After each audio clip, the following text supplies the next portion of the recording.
रौथायाव मिरु एबसुनि खुंगा 55थि बोसोरसालिया जथुमानि बानजाय आफादनि मावखुलि बेखेवदों। गोलाव समनिफ्राय बर' हारिनि थामोनथा रैखाथि हारि जौगानायनि थाखाय खामानि मावबोबाय थानाय दुलाराय बर' फरायसा आफादनि खुंगा 55थि बोसोरसालिया जथुमाखौ गुबुन बोसोरफोराव गाजा गोमजायै खुंबोबाय थानाय बायदिनो फैगौ 2023 मायथाइनि जानुवारि दाननि 26, 27, 28 आरो 29 खालाराव उदालगुरि जिल्लानि रौता बड'लेण्ड फोथाराव खुंनो थाखाय दिनै बानजाय आफादनि गाहाय मावखुलिखौ दुलाराय बर' फरायसा आफादनि गाहाय आफादगिरि बिथां दिपेन बर'आ बेखेवनानै होलाङो। लोगोसे मख'जाथावदि बे हाबाफारियावनो मिरु एबसुनि गाहाय नेहाथारि खनीन्द्र बसुमतारी, लेङाइ नेहाथारि आनन्द दैमारि, उदालगुरि जिल्ला एबसुनि आफादगिरि नेहाथारि बिथांमोनजों लोगोसे रौता हालामनि गोबां मेलेमजिबि बिथांमोननि नुजाथिनायजों हाबाफारिया मोजाङै मोजां जानानै थाङो।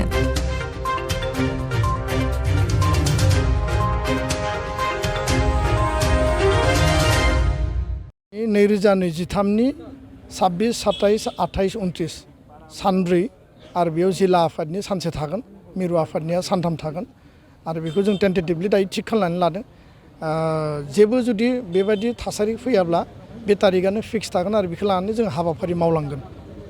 दाबि बड'लेण्ड मुभमेन्ट माइलस्टोन खुन्थिया मोनसे मुभमेन्टखौ जेला स्टार्ट खालायो बिनि जागायजेननाय जायगायाव बेखौ मेम'रि खालामना दोननो थाखाय आरो बे मुभमेन्टनि गुबै गासैबो बिथिंफोरखौ फोरमायनो थाखाय बे मोनसे माइलस्टोन जागोन। बियो मुंख्लंफोरनि मार्टियार माने सिमेट्रि नङा बा मार्टियार टम नङा। जोंहा मुंख्लंफोरनि मुङाव जायफोर जोंनि बिर जोहोलाव जोहोलावजो बिथांमोनखौ जुगामि खालामनो थाखाय गावबागाव जिल्लायाव गावबागाव ओनसोलाव जोंहा बेबायदि बिथांमोननि मुङाव टम बा मार्टियार सिमेट्रि बानायनानै दोनखादों। आरो लोगोसे क'क्राझारनि देबोरगावआव थानाय बेयाव बड'लेण्ड मुभमेन्ट सिमेट्रि बेयाव दंखायो। दा बेखायनो बे बिथिंफोरखौ लानानै उननि समाव जों आरो सावरायबावगोन।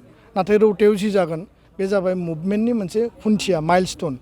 मुभमेन्टआ जे बेयाव स्टार्ट जादोंमोन आरो मानि थाखाय स्टार्ट जादोंमोन आरो मुभमेन्टनि बे लामा थाबायनायाव बा सोमावसारनाय रिभलिउसनाव जोङो मा मोननो हाखो आरो मा जाहैखो बर' माहारिनि गासै हिस्ट्रिफोरा जोङो जुदि बेयाव एलाइभ खालामनानै दोननो हायोब्ला गुबुन गुबुन जायगायावबो बेबायदि सिगनिफिकेन्ट जोङो माने पर्यायक्रमे खालामनांगोन।